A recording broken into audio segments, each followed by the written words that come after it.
मंच पर आसीन गुजरात आम आदमी पार्टी की टीम के मजबूत स्तंभ और लीडरशिप हमारे साथी गोपाल भाई, लोकप्रिय नेता यहाँ के, साथ साथ में गुजरात के मशहूर और बहुत सम्मानित पत्रकार और अब आम आदमी पार्टी के लीडर सुदान भाई, किशोर काका, हम सबके मेंटर, हम सबके बड़े आदर्श, हमारे युवा साथी और आम आदमी पार्टी की स्थापना से साथ में रहे मनोज भाई, दिल्ली से यहाँ आकर, जैसा अभी महेश भाई ने कहा कि आम आदमी पार्टी दिल्ली में कभी खाली प्लॉट की तरह से है, या गुजरात में एक ऐसे प्लॉट की तरह जिसपे एक अच्छा नया आधुनिक गुजरात का मकान बनाया जा सकता है, उसकी यहाँ नींव रखने वाले भाई गुलाब भाई और साथ साथ आज इस पार्टी में शामिल हो रहे, इस पार्टी परिवार का हिस्सा बन रहे और अभी अपनी भावपूर्ण अभिव्यक्ति से हम सबके अंदर जोश भरने वाले महेश भाई। मैं सबसे पहले तो महेश भाई का आम आदमी पार्टी में स्वागत करता हूं और मुझे बहुत खुशी है कि गुजरात में आम आदमी पार्टी दिन दूनी रात चौगनी स्पीड से बढ़ती जा रही है। 4 महीने पहले मैं यहाँ जब आया था चुनाव के समय पे, तो आप में से कई पत्रकार साथियों ने बहुत जायज बात करते हुए पूछा था, भाई आप नई पार्टी हैं, आपका जोश है, लेकिन स्थायित्व कितना है, विस्तार की संभावनाएं कितनी है। 4 महीने के अंदर अंदर हम सब गवाह हैं कि जिस तरह से सिर्फ सूरत की बात करें तो सूरत के आम लोगों ने जिस तरह से आम आदमी पार्टी पे भरोसा करके एक यंग एजुकेटेड टीम पॉलिटिक्स में लेके आए हैं सूरत के लोग, और जिस तरह से लगभग 120 दिन हो गए, 125 दिन हो गए करीब उनको चुने हुए, जिस तरह से उन सब लोगों ने जमीन पर उतरकर काम किया है।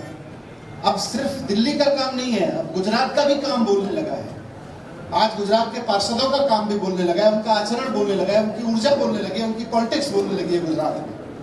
तो उस सब से प्रभावित होकर आज महेश भाई आम आदमी पार्टी परिवार में शामिल हो रहे हैं और ये आम आदमी पार्टी के प्रति आज आम आदमी पार्टी के नेतृत्व राष्ट्रीय संयोजक अरविंद केजरीवाल जी की राजनीति के प्रति एक उनका सम्मान है कि उन्होंने इतना लंबा समय समाज सेवा में लगाने के बाद और एक सिर्फ समाज सेवा नहीं, साथ साथ एक सफल उद्योगपति होने के बाद ये तय किया कि अब मैं आम आदमी पार्टी में आके वो सेवा करना चाहता हूँ जिसको मैं जीवन भर करता रहा, जिसके लिए मैं अपना कमाया हुआ पैसा लगाता रहा।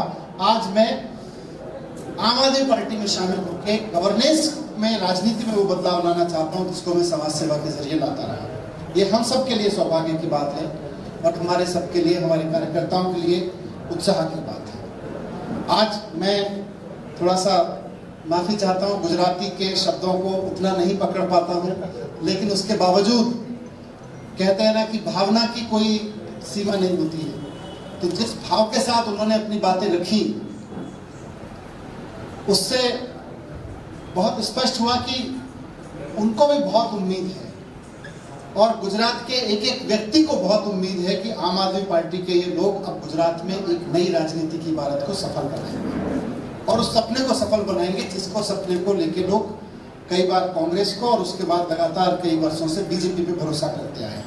वो भरोसा आम आदमी पार्टी के प्रति बढ़ रहा है। तो मैं आज इस अवसर पर अपने सभी कार्यकर्ताओं को बधाई देना चाहता हूँ, अपने सभी नवनियुक्त पार्षदों को जिन्होंने 125 दिन के अंदर अंदर इतना शानदार काम किया है, जमीन पर उतर कर के लोगों का विश्वास अरविंद केजरीवाल जी के नेतृत्व में उनकी राजनीति में और बढ़ा है, और उनके तमाम लीडर्स को बधाई देना चाहता हूं। मैं पुनः इस बात को दोहराना चाहूंगा कि आज पूरे देश में राजनीति की बात करें तो एक पार्टी है, और खासतौर से गुजरात की बात करें तो एक पार्टी है जो पिछले 20-22 साल से 27 साल से कई जगह पर सत्ता में बैठी है, वो सत्ता की पार्टी है, और एक पार्टी है जो जनता के बीच बैठी है और जनता के बीच से निकल कर आ रही है।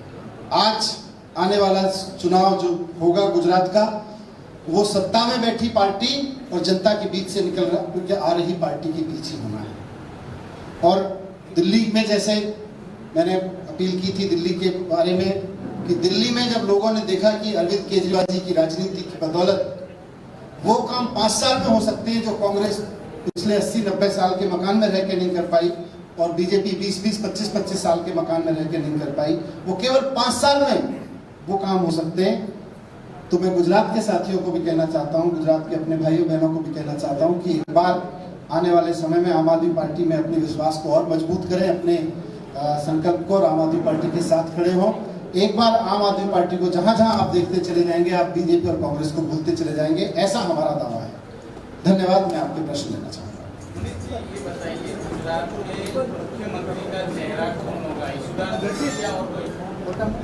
अभी मुख्यमंत्री से पहले हम जनता के बीच जाके ये चर्चा करना चाहते हैं कि आम आदमी पार्टी करेगी क्या।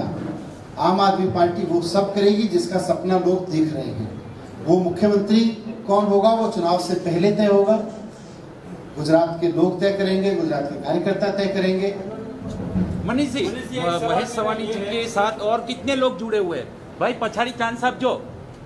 हाँ जी बोलिए, आपकी आवाज है। महेश सवानी जी के साथ और कितने लोग जुड़े हैं? कौन उद्योगपति है, या ये बता सकते हो अभी? महेश भाई के साथ में, महेश भाई का आना अपने आप में इस बात का संकेत है कि सरकार में बैठे हुए लोगों के तमाम डरावने चेहरों के बावजूद, तमाम उनके आक्रांत एटीट्यूड, उनके अप्रोच के बावजूद आज गुजरात के आम व्यापारी में, गुजरात के आम आदमी में जो गुजरात के लिए सपना देखता है, कुछ संकल्प जगा है।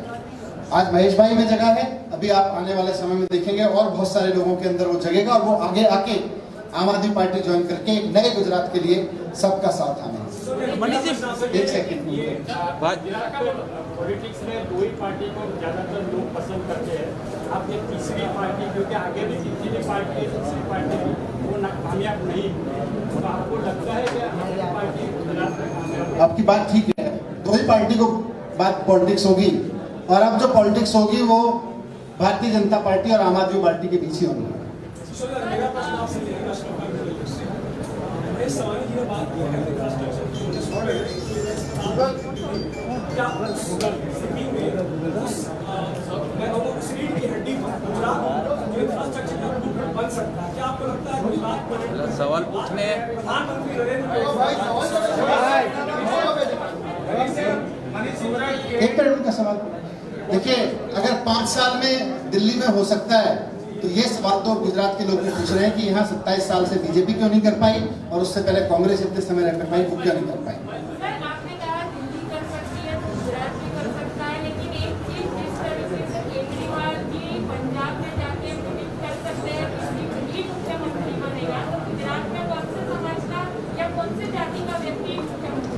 आप आने दीजिए, प्रेस कॉन्फ्रेंस करेंगे इस बात पर, फिर बताएंगे। पाटीदार बनना चाहिए, क्योंकि लोगों आपको आके सब रखेंगे, सब पे बात भाजपा के कितने बड़े नेता आपके संपर्क में हैं?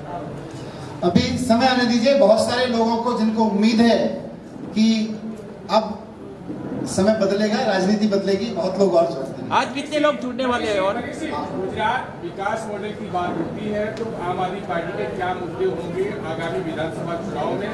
तो सरकार लगातार कहती है वो विकास कर सके, गुजरात मॉडल पूरे देश में ला सकते। देखिए, आज गुजरात में हम तो जहां भी जा रहे हैं, हमारे पार्टी के कार्यकर्ता चारों तरफ बन रहे हैं नए, और इसी उम्मीद पे बन रहे हैं कि भाई जो विकास की बात होती है, उसमें स्कूल विकास में है कि नहीं है, सरकारी अस्पताल उस विकास में है नहीं, गांव के किसान के लिए, गांव के युवा के लिए रोजगार उसमें है कि नहीं है, ये सारी चीजें उसमें होती हैं। तो जो महेश भाई ने रखा,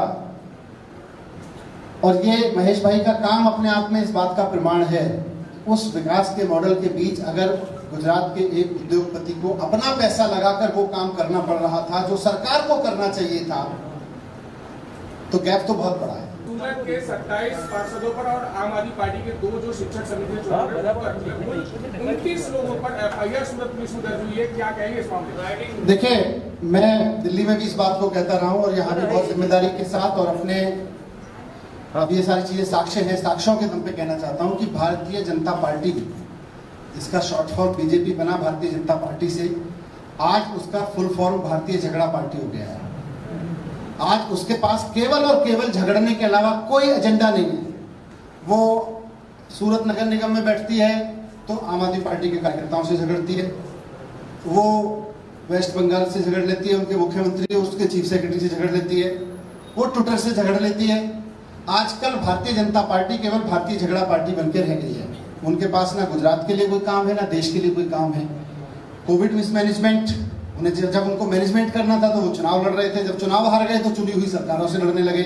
तो आज की तारीख में केवल और केवल उनका यही काम रह गया है, और क्यों रह गया है उसको भी समझ लीजिए। मेरे साथियों ने इस पर चर्चा की मुझसे, उन्होंने मुझको बताया कि सूरत में नगर निगम में शिक्षा समिति जो है वो 600 करोड़ रुपए के शिक्षा के बजट पर फैसला लेती है। सूरत नगर निगम के स्कूलों के 600 करोड़ के बजट पर भारतीय जनता पार्टी मनमर्जी चलाती आई है पिछले कई वर्षों से। आज जब ये अवसर आया, सूरत के लोगों ने उनको चुनौती देके कहा कि अब हमें आप पे भरोसा नहीं है, तो ये मौका आया कि 2 पार्षद अगर आम आदमी पार्टी के उसमें शामिल हो जाते उस कमेटी में, तो उनकी 600 करोड़ की चोरी रुक सकती थी। आज अगर वो इसलिए नहीं लड़े इसलिए कि उनको 600 करोड़ की चोरी बरकरार रखनी है। भारतीय जनता पार्टी सूरत नगर निगम में शिक्षा के बजट की 600 करोड़ की चोरी को बरकरार रखना चाहती है, इसलिए उन्होंने सारी धांधली की और धांधली करके आम आदमी पार्टी के निगम पार्षदों को समिति में नहीं आने दिया। सर, अभी हाल ही में हार्दिक पटेल ने ये कहा है कि आम आदमी पार्टी भाजपा की भी पार्टी है, मतों का ध्रुवीकरण करती है और कांग्रेस को हराती है। देखिए, डेमोक्रेसी है। आज डेमोक्रेसी में इतने सारे पत्रकार यहाँ बैठे हैं, इतने सारे चैनल्स यहाँ बैठे हैं, सब एक दूसरे की बात को ऐड करके उसको डेमोक्रेसी बनाते हैं। वो जो राजनीति में कर रहे हैं वो डेमोक्रेसी को मजबूत करें, हम जो राजनीति में कर रहे हैं हम डेमोक्रेसी को मजबूत करें।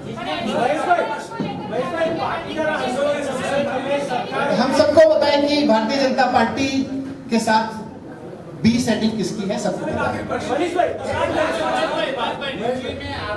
आरोप लगा है कि जरूरत से ज्यादा आपने ऑक्सीजन मांगा है, क्या स्पष्टता है? मैंने वहां भी स्पष्टता दी थी इस बारे में कि ये आरोप भारतीय जनता पार्टी ने अपने हेडक्वार्टर में एक रिपोर्ट बनाई और उस बीजेपी के कार्यकर्ताओं की रिपोर्ट के आधार पर लगाया है, क्योंकि उस सुप्रीम कोर्ट की ऑडिट कमेटी के जो सदस्य हैं वो खुलेआम कह रहे हैं कि ऐसी कोई रिपोर्ट ही नहीं है, ऐसा आरोप लगाना बेबुनियाद है, ऐसी कोई रिपोर्ट अभी बनी नहीं है। तो फिर बार फिर भारतीय जनता पार्टी के नेताओं को मैंने चुनौती दी थी, आज लगभग 72 घंटे हो गए, कि भाई जिस ऑडिट कमेटी की रिपोर्ट की आप बात कर रहे हैं उस ऑडिट कमेटी के सदस्यों द्वारा हस्ताक्षरित अप्रूव्ड कोई रिपोर्ट तो लाओ। कोई रिपोर्ट अब तक लाए नहीं, बोले रिपोर्ट है। तो भारतीय जनता पार्टी तो फिर वही वो झगड़ा करने का बहाना है, बीजेपी को कोई झगड़ा करने का बहाना मिल जाता है। चुनाव है, उसके बाद लोकसभा चुनाव आने वाले हैं, क्या आम आदमी पार्टी एक राष्ट्रीय विकल्प है? जनता तय करेगी।